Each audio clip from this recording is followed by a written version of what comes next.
Track 7. Such a segue. Track 7. So, we're past the halfway point. That's crazy. We are. Goddamn. Can we get a round of applause? Woo, woo, woo, woo. Track 7 out of 12. With quite a ways to go, but I feel like we're moving through this quickly. We're moving through it quickly, man. Yeah, honestly. So when it comes to this track, any sort of thing that comes to mind, first and foremost, like give me some details of the process of creating this instrumental. Like, did you have an idea of a beat that like sounded like this beat that you wanted to kind of emulate, or did you start from scratch and just where you ended up? Man, just definitely started from scratch, you know? I think we were at a point where we were all living in our second house together. It was like you, me, Reed, Jarvis was there too. And I think it was just good vibes. So I was just feeling those good vibes. Me and Jarvis were cooking up all the time and whatnot. And yeah, I just cooked up this beat and I was like, oh, we got something here. And Right. I actually thought I was going to use it for myself. I was like, oh, I got some lyrics to this, dude. Let's send it. But never did. So that's how it always goes. I just ended up making more beats instead of actually recording anything. I would love to know the way that it would have turned out otherwise. Dude, it would have been sick, bro. So you had lyrics to it. What direction were you going to take? Kind of like maybe like a more melancholy approach. I guess you took a pretty melancholy approach too. Honestly, it's like happy but sad at the same time. And I was thinking something similar. I had this little hook that's like, there's just some things that I can't let go. I was gonna call it "Can't Let Go." I think that's remember the beat name. I Yeah. remember it being called "Can't Let Go." Yeah, it's interesting because it does have this energetic aspect to it, but there is a melancholy, which I think maybe that's why I gravitated to this beat for this particular song.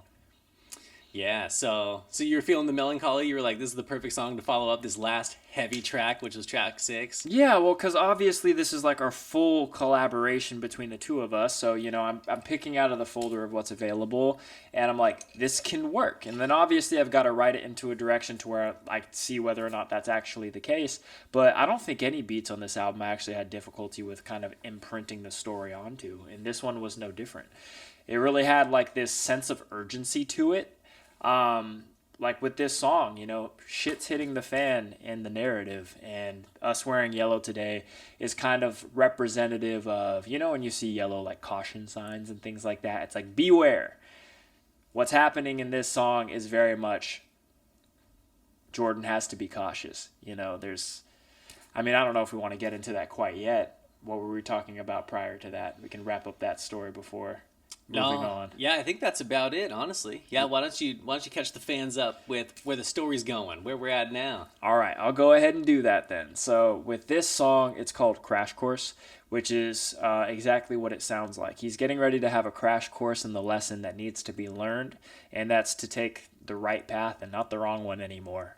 Jordan has been making wrong decision after wrong decision that's leading him to worse and worse outcomes. And as many people would probably relate to in life, that if you continue to do that, there is a final branching off point that if you make that decision one more time, it could be drunk driving or something like that, when you've already gotten away with it for so long. It could be, like a relationship that's getting more and more volatile. Like there's a point where it's the point of no return if you choose the wrong decision. This is that point for Jordan's life, and therefore he's going to learn a lesson in this one. Narratively speaking, we start out with Jordan being at the service for his brother. So he's going through all of these emotions, and there's a lot of why him? Why did this have to happen to me? Is this my fault? There's all these different things that he's going through, but the emotion that rises above all of that is the rage, because he's certain that he knows who's responsible for this. I mean, it doesn't take rocket science. Your brother left to go confront somebody that is into some pretty shady business, and he doesn't come back. Like you could probably fill that with any number of things, thinking what possibly happened. But, Jordan and Brian have a very close relationship, and so he knows he needs to go confront Omar. So he goes from the service where his friends show up to, that's a big point of, bringing those characters back into the fold, because in the last few songs, Jordan's friends have not been present, and not because of Jordan's friends' decisions, because Jordan's decided to wall himself off. So they kind of come back in to, console him and to be able to be an anchor for him, or not an anchor, but a pillar for him. But before he can, actually start to grieve, he's got to in his mind, get revenge. So he goes to do that, and he goes home. He grabs a weapon.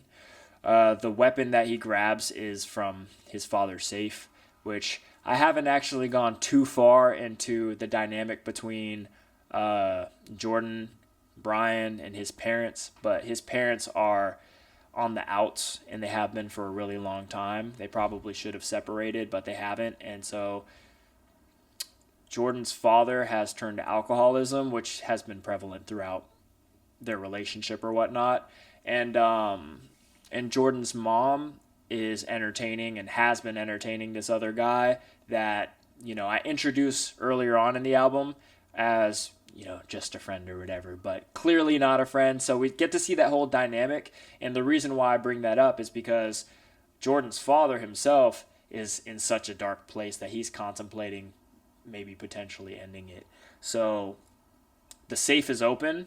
So when Jordan goes home, he grabs the gun. And what I say in the song is that why it's unlocked, I won't contemplate, because things are already bad with everyone in the house, but Brian was kind of the shining light for everybody, and now he's gone. So we're dealing with the fallout of that. So Jordan goes and goes to confront Omar, and then we have that cross in the road. Which way is he going to go? And at the moment where he's finally making that decision, am I going to kill Omar? Am I going to get revenge? Am I going to go down some other path that I can't come back from? No, he decides not to do that. And what I wanted to write into this song was that Brian was the motivation not to.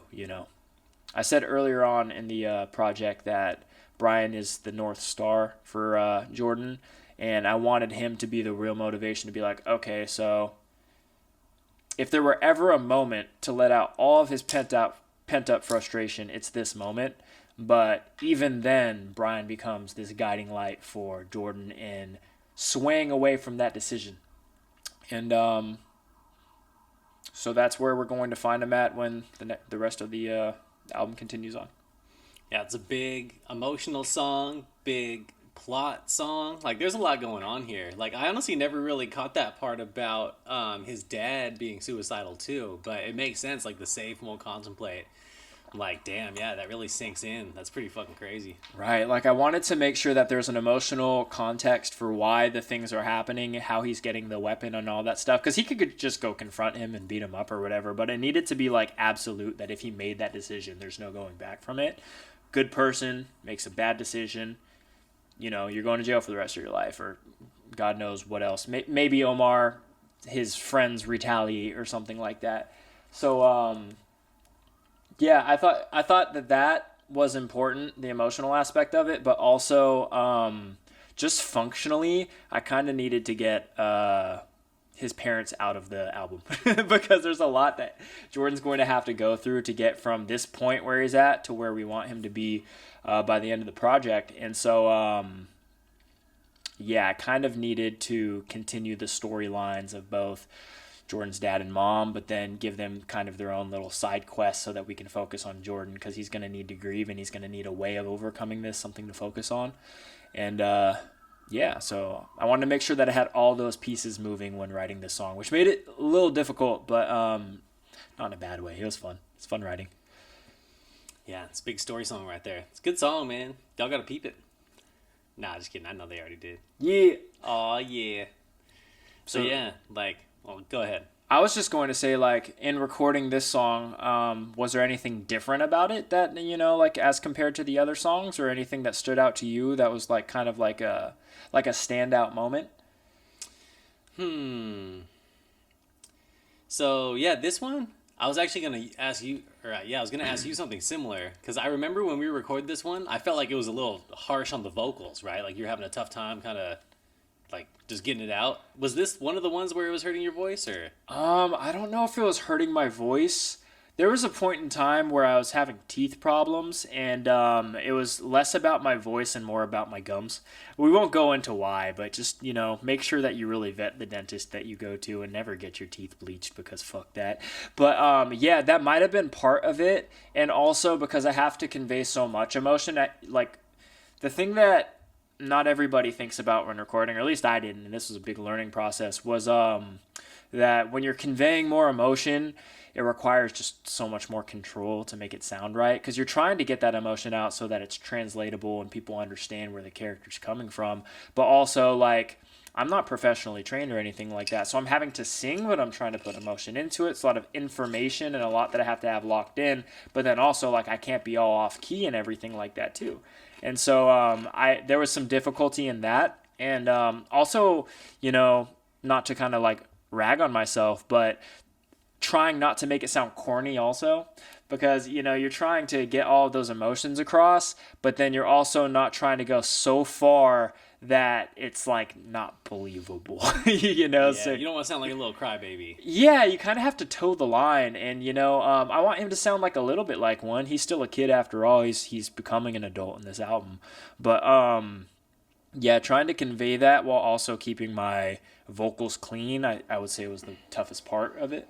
Making it legit. Yeah. At least sound legit. Sound convincing, too. Mm-hmm.